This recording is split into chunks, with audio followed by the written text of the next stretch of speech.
இடத்துல அல்லாஹ் எப்படி சொல்றான்னா, தான் படைப்பாளன் இடத்துக்கு என்ன ஆதாரம் தெரியுமா?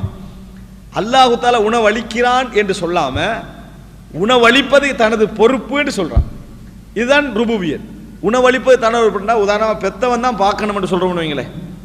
இது நம்ம அவர் தான் உணவு கொடுக்கிறாரு அப்படி என்று சொல்றதுக்கும் அவர் தான் உணவு கொடுக்கணும் அப்படி என்று சொல்றதுக்கு ஒரு வித்தியாசம் இருக்குது. காரணம் அவர் தான் பொறுப்பு, பரிபாலனத்துக்கு அவர் தான் என்னது பொறுப்பு என்று அர்த்தம். இறைவன் அந்த பொறுப்பை சொல்லி காட்டுறான்.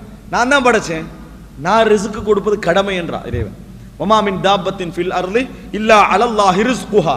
இந்த உலகத்திலே உள்ள எந்த ஒரு படைப்பாக இருந்தாலும் அதற்கு ரிஸ்க் கொடுப்பது எனது கடமை. இன்னும் அல்லாஹ் தஆலா குர்ஆன்ல சொல்லி காட்டுறான். எப்படி என்று சொன்னால், இந்த உலகத்திலே இருக்கக்கூடிய எத்தனையோ அத பேருக்கு அதாவது எல்லாவற்றுக்கும் இறைவன் உணவளிக்கிறான்.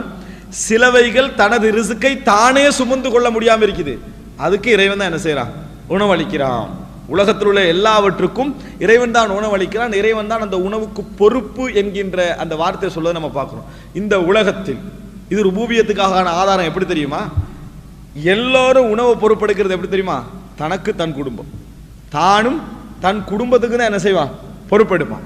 மற்றவர்களுக்கு கொடுத்தாலும் எடுத்தாலும் எப்படி சொல்லுவான்னா, நான் கொஞ்சம் அருள் செய்யற மாதிரி தான் நினைச்சுக்கணும், ஒரு கிஃப்ட் கொடுக்குற மாதிரி, ஒரு ஒரு ஒரு ஹெல்ப் பண்ற மாதிரி தான் நினைச்சுக்கொள்வானே ஒழிய யாருமே பொறுப்பெடுத்து என்ன செய்யறதில்லை, இது என்ன முழு பொறுப்பு அப்படி என்று யாரும் தன் குடும்பத்துக்கு வெளியே என்ன செய்வதில்லை. நினைத்தா நீங்கிக் கொள்ளக்கூடிய அமைப்புல தான் என்ன செய்வார்கள், அதுல இருப்பார்கள். ஆனால் அங்க அவனுக்கெல்லாம் யார் பொறுப்பு? அல்லாஹ் ரப்புல் ஆலமீன். அது அல்லாஹ் சொல்றான், இந்த உலகத்தில் தன் ரிஸ்க்குக்கே தானே சுமந்து கொள்ளாமல் இருக்கக்கூடிய எல்லாவற்றுக்கும் பொறுப்பு யாரு?